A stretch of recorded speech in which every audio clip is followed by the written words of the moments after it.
भूली हुई कोठरी। राजस्थान की एक पुराने कस्बे में एक सरकारी गेस्ट हाउस था। Guest house number 17। बाहर से देखने पर बिल्कुल सामान्य, लेकिन स्थानीय लोग मानते थे कि उसकी पिछली कोठरी में कुछ अजीब है। कोई ठीक ठीक नहीं जानता था कि क्या, बस इतना कि वहां वर्षों से कोई नहीं ठहरता था। दिल्ली का फोटोग्राफर अरविंद लोक कथाओं और भूली बिसरी जगहों की फोटोग्राफी करता था। किसी ने उसे इस गेस्ट हाउस के बारे में बताया और वो बिना एक सेकंड सोचे उसी रात वहां पहुंच गया। पहली रात।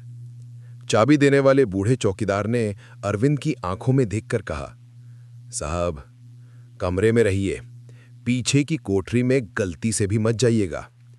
अरविंद हंस पड़ा, मैं तो बस फोटोग्राफी करने आया हूं, भूत प्रेत मैं नहीं पढ़ता। चौकीदार ने कोई जवाब नहीं दिया, बस धीरे से बोला, यहां जो दिखता है वो रहता नहीं, और जो रहता है वो दिखता नहीं। अरविंद ने इसका मतलब ना लेते हुए अपना सामान रख लिया। रात लगभग 11 बजे वो अपने कैमरे के साथ गेस्ट हाउस की गलियों में घूम रहा था। पुरानी दीवारें, टूटी खिड़कियां और सीलन की गंध, सब कुछ तस्वीर खींचने लायक था। जैसे ही वो पीछे के हिस्से में पहुंचा, अचानक हवा बिल्कुल बंद हो गई, एकदम खामोशी। वो झिझका, पर लौटने से पहले उसने एक फोटो लेने का फैसला किया।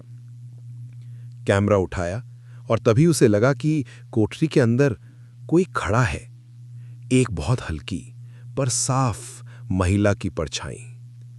वो चौंका, दूसरा शॉट लिया, पर परछाई गायब। उसे लगा शायद उसकी अपनी छाया होगी। वो कमरे में नहीं गया उस रात तक। दूसरी रात। अगली रात अरविंद ने अपने कैमरे की तस्वीरें देखकर अटक गया। पहली तस्वीर में परछाई साफ थी, धुंधली पर थी। दूसरी फोटो में वो नहीं थी, लेकिन दरवाजे के किनारे किसी के हाथ जैसा निशान दिख रहा था। वो घबरा गया, पर जिज्ञासा ज्यादा थी। उसने टॉर्च उठाई और चुपचाप पीछे की कोठरी की ओर बढ़ गया। दरवाजा थोड़ा खुला हुआ था। हवा फिर उसी तरह ठहरी हुई थी, जैसे समय रुक गया हो। उसने धीरे से दरवाजा धक्का दिया। अंदर पुरानी चीजें थीं, टूटा पलंग, उल्टी कुर्सी, धूल से भरे बक्से। लेकिन सबसे अजीब था कमरे के बिल्कुल बीच रखा एक लकड़ी का पलंग, जिस पर मिट्टी का मोटा परत था और मानो किसी ने हाल ही में वहां बैठकर उठे हों। अरविंद ने तस्वीरें लेना शुरू किया। पहली फ्लैश, कुछ नहीं। दूसरी फ्लैश, पलंग के पास किसी के पैरों के निशान। तीसरी फ्लैश, कैमरे पर कुछ धुंधला पड़ा, जैसे उंगलियों ने लेंस को छू लिया हो। अचानक पीछे से ठक की आवाज आई। उसने मुड़कर देखा, दरवाजा अपने आप बंद हो चुका था। अरविंद ने दरवाजा जोर से खींचा, लेकिन जैसे कोई दूसरी तरफ से पकड़कर खींच रहा हो। उसके हाथ कांप गए। मिनटों तक कोशिश करने के बाद दरवाजा खुला और वो बाहर भाग आया। तीसरी रात, अंतिम रात। उसने अगले दिन चौकीदार से पूछा, ये कोठरी बंद क्यों रखते हो? कोई मरा था क्या? चौकीदार ने लंबी सांस ली। साहब, यहां 30 साल पहले एक औरत ठहरी थी, कमरा नंबर 5 में, अकेली। 3 रात बाद वो ठीक इसी कोठरी में मिली थी, अपनी ही चोटी से लटकी हुई। उसके चेहरे पर ऐसी मुस्कान थी जैसी मरने वाले की नहीं होती।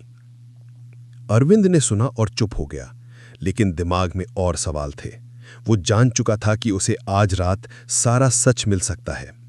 रात के 12 बजे उसने कैमरा, रिकॉर्डर और टॉर्च ली और कोठरी की ओर बढ़ा।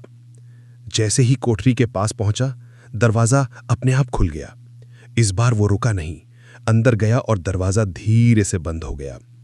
कमरा अंधेरा था, पर इस बार कैमरे की फ्लैश के बिना भी उसे ऐसा लग रहा था जैसे कमरे में कोई और भी सांस ले रहा हो। उसने रिकॉर्डर चालू किया। अगर कोई है तो कोई निशानी दो। और तभी कमरे की दीवारों पर हल्की कुहासे जैसी लकीरें बनने लगी। कुछ सेकंड में वे लकीरें एक आकृति में बदल गईं। एक महिला, सफेद साड़ी में, और उसका चेहरा जैसे जल चुका हो। आंखें गहरी, काली, बिल्कुल खाली। अरविंद का शरीर जम गया। वो भागना चाहता था, पर जैसे पैर जमीन में धंस गए हों। महिला ने अपना सिर तिरछा करते हुए कहा, एक ऐसी आवाज में जिसे सुनकर खून जम गए, मुझे मेरी तस्वीर लौटा दो। अरविंद कांपते हुए बोला, कौन सी?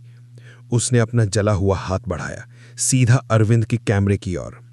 जो तुमने पहली रात ली थी वो मेरी है। अरविंद ने कैमरा आगे बढ़ाया। महिला ने कैमरे को छूते ही झपट कर उसे पकड़ लिया और उसके चेहरे पर ऐसी मुस्कान आई जैसे किसी भूखे जानवर को शिकार दिख जाए। अगले ही पल कमरा जोर से हिलने लगा। एक तेज चीख, जैसे कोई आत्मा अपनी पूरी ताकत से फट रही हो। फिर पूरी तरह खामोशी। अगली सुबह चौकीदार ने अरविंद को ढूंढा। कमरा नंबर 5 खाली था। सारा सामान वहीं था, बस कैमरा गायब। पीछे की कोठरी का दरवाजा खुला था, अंदर किसी के संघर्ष के निशान और धूल पर ताजे पैरों के निशान, जिसका कोई दूसरा सिरा नहीं था, न आने का न जाने का। अरविंद कभी वापस नहीं मिला। गेस्ट हाउस नंबर 17 आज भी वही है और कभी कभी रात में पीछे की कोठरी से कैमरे के फ्लैश जैसी चमक दिखती है, जैसे कोई अब भी तस्वीरें ले रहा है। लेकिन कौन?